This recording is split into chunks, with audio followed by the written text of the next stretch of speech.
누가복음 7장 11절에서 17절 말씀 서로 함께 읽도록 하겠습니다. 시작.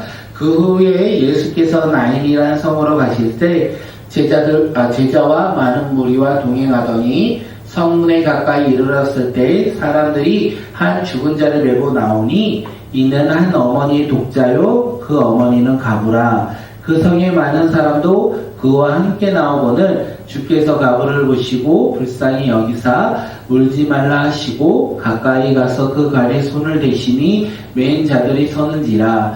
예수께서 이르시되 청년아 내가 네게 말하노리 일어나라 하시매 죽었던 자가 일어나 앉고 말도 하거늘 예수께서 그를 어머니에게 주시니 모든 사람이 두려워하며 하나님께 영광을 돌려 이르되 큰 선지자가 우리 가운데 일어나셨다 하고 또 하나님께서 자기 백성을 돌보셨다 하더라. 예수에 대한 이 소문에 온 유대와 사방에 두루 퍼지니라. 아멘. 오늘 우리가 함께 나눌 말씀의 제목은 하나님께서 자기 백성을 돌보아 주셨다. 하나님께서 자기 백성을 돌보아 주셨다입니다. 울고 있는 자기의 백성을 돌보시고 울고 있는 그 자리에서 일어나 하나님께서 회복을 명하시고 또한 하나님께서 놀라운 기적을 행하신 것, 우리가 그 말씀을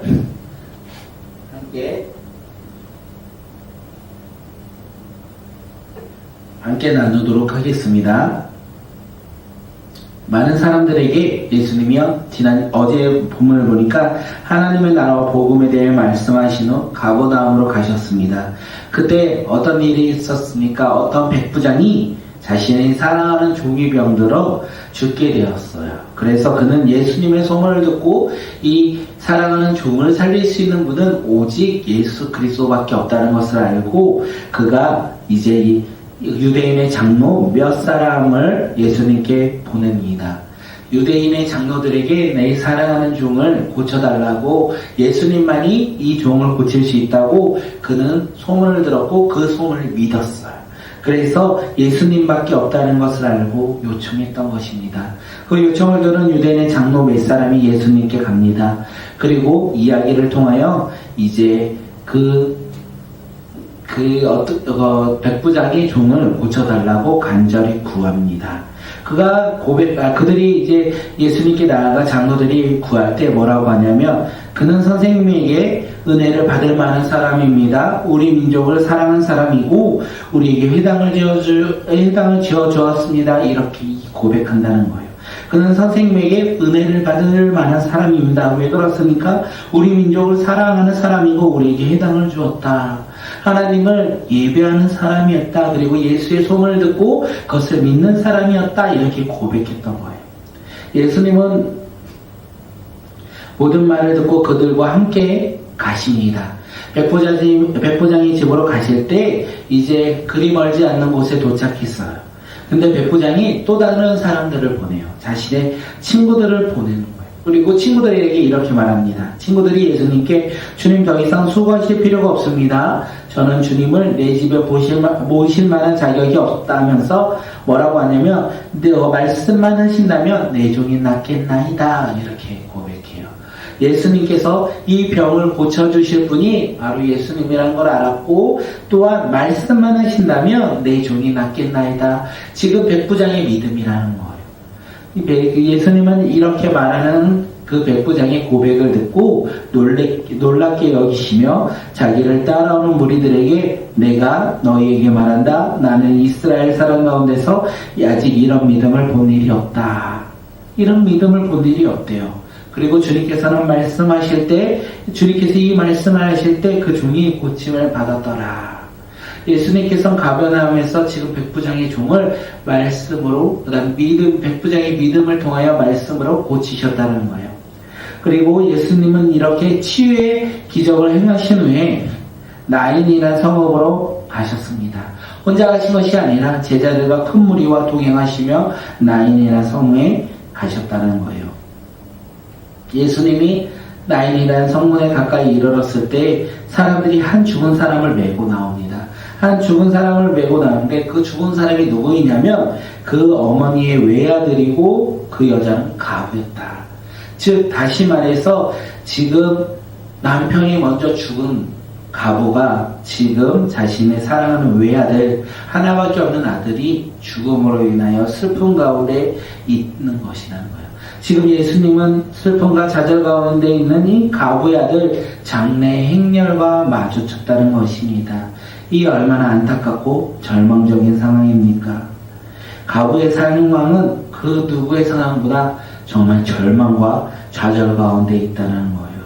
남편이 죽은 것도 그 가부에게는 아픔일 텐데 이 자식이 죽었다는 것, 그리고 우리가 부모의 마음으로 자녀가 먼저 죽었다는 것은 얼마나 큰 아픔이겠습니까? 지금 아들 하나만, 남편이 죽고 아들 하나만 바라보며 살아왔던 그 가부에게 있어서 이 아들의 죽음은 어떤 말로도 누구의 말로도 절대 위로가 되지 않는 상황 가운데 있었다는 거예요. 위로가 되지 않는 슬픔 가운데 이 가부가 놓여 있었다는 것입니다. 사랑하는 성도님들, 우리가 생각해보면 우리의 삶도 사실 이 가부처럼 절망과 좌절 가운데 오늘을 살아가고 있는 것이 아닙니까? 잠시 기쁘고 잠시 행복할 수는 있겠지만 그 뒤를 돌아서서 보면 우리는 항상 근심과 걱정 가운데, 두려움 가운데 우리가 오늘을 살아가고 있는 것이 바로 오늘 우리의 모습은 아닙니까? 그런데 놀라운 사실이 무엇이냐면 주님은 우리를 다 보고 계신다는 거예요. 우리의 절망과 좌절의 삶을 다 보고 계신다는 거예요. 근심과 걱정에 살아가고 있는 우리를 다 보고 계신다는 거예요. 우리를 보고 계신 그 주님이 아들이 죽은 가부처럼 우리를 바라보신다는 거예요. 그리고 우리 가부 또한 주님께서 보고 계신다는 거예요. 그리고 뭐라고 말씀하십니까? 예수님은 가부를 보시고 불쌍히 여기사 울지 말라, 이렇게 말씀하셨어요. 절망 가운데, 좌절 가운데, 근심 가운데 있는 이 가부에게 울지 말라, 이렇게 말씀하세요. 불쌍히 여기사 울지 말라, 이렇게 말씀하시는 거예요. 아무에게도 위로받을 수 없는 이 가부에게 예수님이 가까이 오시고 불쌍히 여기사 울지 말라고 말씀하셨습니다. 그 말씀이 오늘 우리 삶 가운데서도 동일해요. 우리 삶 가운데 근심과 걱정, 절망과 좌절 가운데 있는 우리에게도 주님께서 불쌍히 여기사, 우리를 불쌍히 여기사 울지 말라라고 하십니다. 울지 말라. 그렇다면 절망과 좌절 속에 울고 있는 이 가부가 울지 않는 방법은 무엇입니까? 그녀가 슬픔 가운데서 벗어날 수 있는 방법, 슬픔 가운데서 벗어나 기쁨으로 회복될 수 있는 방법은 무엇입니까? 단 하나밖에 없습니다. 죽은 아들이 다시 살아올 때, 지금 죽어서 저 간이 누워있는 아들이 다시 일어나 자신에게 와서 자기를 안아주고 다시 자신과 함께 살아가는 것, 그것 하나밖에 없다는 거예요. 그때만이 가부는 울지 않을 것이라는 것입니다. 그 일이 일어나겠습니까? 현실에서 그 일이 일어나겠습니까? 네, 주님은 놀랍게도 그것을 다 알고 계셔요. 그리고 이 모든 것을 알고 계셔서 그 여인을 불쌍히 여기셨다는 거예요. 이 모든 것을 알고 계신 주님께서 그 여인을 불쌍히 여기사 울지 말라, 이렇게 말씀하셨어요. 그리고 주님은 일하기 시작하십니다. 예수님은 간에 가까이 가서 손을 대며 메고 가는 사람들이 멈췄어요. 예수님께서 간에 손을 대니 메고 가는 사람이 멈췄다는 거예요. 그리고 간 속에 죽어 누워있는 아들에게 말씀하십니다. 정렬아, 내가 내게 말하노니 일어나라, 이렇게 말씀하셨어요. 사실 이 예수님의 모습을 보고 많은 사람들은 행동과 예수님의 말에 놀랬을 거예요. 어떤 것이냐면 예수님의 행동이 사실은 그들의 생각을 넘어선 거예요. 유대인들은 시신이 들어있는 간에 손을 대지 않으려고 합니다.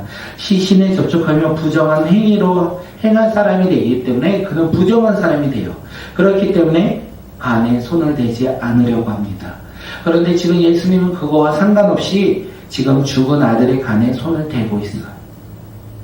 자신들과 다르게 행동하셨다는 것입니다. 그리고 놀라운 말씀을 하십니다. 죽은 청년, 잠을 자는 청년이 아니라 죽은 청년에게 내가 내게 명하노니 일어나라. 이렇게 말씀하실 때 어떤 일이 일어납니까? 어떤 기적이 일어납니까? 우리 함께 15절 말씀 읽도록 하겠습니다. 시작. 죽었던 자가 일어나 앉고 말도 하거늘 예수께서 그를 어머니에게로 주시니. 죽었던 자가 일어나 앉고 말도 하거늘 예수께서 그를 어머니에게 다시 주시니. 죽었던 청년이 다시 일어났어. 이게 얼마나 놀라운 기적입니까? 죽었던 자가 다시 일어났다는 거예요. 구약에도 이런 비슷한 사례가 있었습니다. 엘리야가 사라밧 가보에 죽은 아들을 안고 하나님께 부르짖어 기도할 때 하나님이 그를 살려주셨고 가부에게 죽었던 아들을 보내주셨던 사건이 있어요. 많은 사람들이 예수님을 가르쳐 뭐라고 합니까? 예수님을 가르쳐 엘리야다 이렇게도 말하고 선지자다 이렇게 말도 해요. 예수님의 말씀에 권능이 있어서 저 사람은 엘리야야, 그리고 저 사람은 선지자야, 이렇게 많은 사람들이 예수님을 말을 하고 있습니다. 그런데 이번 사건을 통하여 예수님은 엘리야보다 선지자보다 높으신 분이며 능력을 가지신 메시아 구원자라는 것을 드러낸 사건이기도 합니다. 왜 그렇습니까? 예수님은 하나님께 부르짖어 기도하지 않았어요. 예수님은요, 그를 안고 하나님께 기도하지 않았다는 거예요. 예수님이 말씀하셨고 그 말씀의 권능으로 아들이 살아났다는 거예요. 말씀에 권능이 있고 능력이 있다는 거예요. 이 죽은 자를 살리는 능력은 누구에게 있습니까? 하나님 아버지께 있는데 예수님께서 지금 말씀으로 그 죽은 자를 살리셨다는 거예요.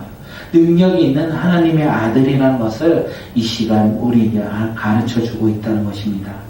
죽은 아들이 살아남으로써 많은 사람이 기뻐합니다. 누가 기뻐합니까? 장래 행렬의 사람들, 예수님의 제자들, 그들도 기뻐합니다. 그런데 누가 제일 기뻐하겠습니까? 바로 죽은 아들의 어머니입니다.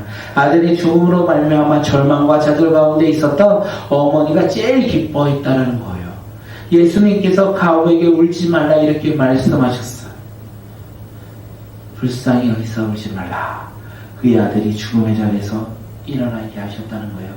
예수님은 모든 것을 알고 계셨고 예수님은 그의 아픔을 알고 계셨고 그의 아픔을 불쌍히 여기사 울지 말라 이렇게 말씀하십니다. 그리고 그가 울지 않도록 일하셨고 기적을 행하셨다는 거예요. 그런데 놀라운 사실이 무엇입니까? 가부는요, 예수님을 알지도 못하고 믿지도 않았다는 거예요. 백부장처럼 믿음의 고백이 있지도 않았어요. 그런데 어떻게 됩니까? 예수님이 가까이 가셨어요. 가부에게 가까이 가셨어요. 나에게 와달라고 하지도 않았는데 가까이 가셨어요. 절망과 좌절 가운데 있는 가부에게 기쁨을 주었고 생명을 주었어요. 아무런 행위가 없는, 아무런 공로가 없는, 아무런 믿음이 없는 이 가부에게 주님께서 은혜를 베풀어 주셨고 울지 말라 하셨고 그리고 그에게 울지 않도록 하나님 예수님께서는 말씀의 권능으로 그 죽은 아들을 일어나게 하셨고 가부에게 주셨다는 거예요. 오늘 우리의 삶도 이와 마찬가지라는 거예요. 우리의 삶도 예수님께서 우리에게 가까이 오시고 우리를 불쌍히 여기사 울지 말라고 하십니다. 그리고 우리가 슬픔에서 기쁨으로 변화될 수 있도록 기적을 행하시고 또한 회복을 명하시는 분이에요. 우리 삶 가운데 좌절과 절망이 있습니까? 너무 외로워, 너무 힘들어 울고 계십니까? 그때 주님께서 우리를 다 보고 계시며 우리를 불쌍히 여기사 울지 말라 이렇게 말씀하신다는 거예요. 그리고 우리가 울지 않도록 주님께서 무엇을 행하십니까? 우리가 울지 않도록 좌절에서 벗어날 수 있도록 절망에서 일어날 수 있도록 우리를 지키시고 우리를 보호하시고 우리를 인도해 주신다는 거예요. 우리가 그것을 믿고 살아가는 믿음의 자녀들이 되시길 바라겠습니다. 가부는 슬픔에서 기쁨으로 변화되었습니다. 우리도 슬픔에서 기쁨으로 변화될 것이요. 어떻게요? 예수님을 믿음으로 말미암아 우리는 슬픔에서 기쁨으로 변화될 것입니다. 그것도 잠시 기뻐하는 것, 잠시 행복해하는 것이 아니라 영원히 기뻐하는 삶으로 우리가 변화될 것입니다. 그렇기에 우리는 무엇을 바라보며 살아가야 되겠습니까? 잠시 이 세상의 기쁨을 바라보며 살아가는 것이 아니라 영원한 기쁨을 주시는 그 주님을 바라보며 살아가는 믿음의 자녀들이 되시길 바라겠습니다. 주님께서 우리에게 영원한 기쁨을 주시는 선지자 하나님의 아들 예수 그리스도를 우리 가운데 보내주셨어요. 그의 이름이 무엇입니까? 바로 예수 그리스도라는 거예요. 그는 죄인인 우리를 위해서 십자가에 죽으시고 부활하셨습니다. 우리는 그것을 믿을 때 영원한 기쁨을 이제는 누린다는 거예요. 그리고 영원한 생명을 우리는 누릴 수 있다는 거예요. 예수님이 제자들에게 말씀하셨어요. 나는 길이요 진리요 생명이니 나를 믿는 자는 영원히 살겠고 영원히 죽지 않는다. 이렇게 말씀하셨어요. 죽지 않고 살아간다. 이제 슬픔에서 변화되어 기쁨을 누릴 것이다. 영원한 기쁨을 누릴 것이다. 누구를 믿으면? 예수 그리스도 믿으면. 우리에게 말씀하셨어요. 오늘 우리는 예수 그리스도의 믿음으로 말미암아 좌절과 절망이 아니라 슬픔이 아니라 이제는 그것에서 일어나 변화되어 예수님으로 말미암아 기쁨이 회복되는 믿음의 자녀들이 되시길 바라겠습니다. 많은 사람들이 이 사건을 보았습니다. 그리고 그들은 두려워하여 하나님께 영광을 돌리며 고백해요. 큰 선지자가 우리 가운데 일어났다. 그리고 뭐라고 합니까? 하나님께서 자기 백성을 돌보셨다. 이렇게 말했어요. 그리고 예수님의 소문이 온 유대와 사방에 두루 퍼졌다는 거예요.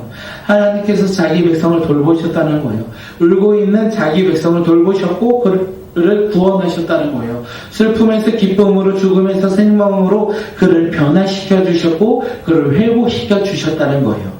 그리고 그것을 본 많은 사람들이 어떻게 됩니까? 자기가 있는 곳으로 그곳에서 예수의 복음의 소식을 마음껏 전했다는 거예요. 예수님의 복된 소식, 죽음에서 생명을 얻은 소식, 슬픔에서 기쁨으로 변화된 소식을 그들이 자신들의 집으로 돌아가, 자신들의 삶의 터전으로 돌아가 전했다는 거예요. 주님은 우리를 돌봐주시고 우리를 슬픔에서 기쁨으로, 죽음에서 생명으로 변화시켜 주십니다. 회복시켜 주십니다. 그리고 우리가 해야 할 일이 있어요. 슬픔에서 기쁨을 회복된 자, 그리고 죽음에서 생명으로 변화된 믿음의 자녀들은 해야 할 일이 있다는 것입니다. 무엇입니까? 우리가 경험한 거, 우리가 보았던 거, 우리가 느꼈던 거, 우리가 깨달았던 것을 이제는 나 혼자 하는 것이 아니라 세상 열방으로 나가 그곳에서 우리가 전해야 된다는 거예요.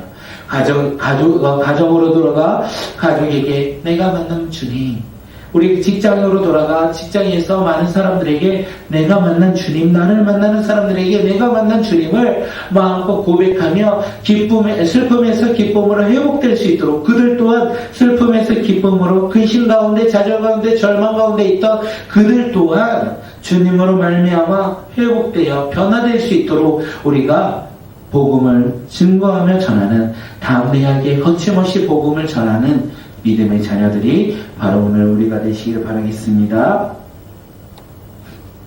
이 시간 함께 기도하겠습니다. 주님, 말씀을 들었습니다. 우리가 들었던 말씀을 품고 나아갑니다. 이 시간 우리가 말씀을 깨닫고 순종하며 나아가는 자들이 되게 하여 주시옵소서.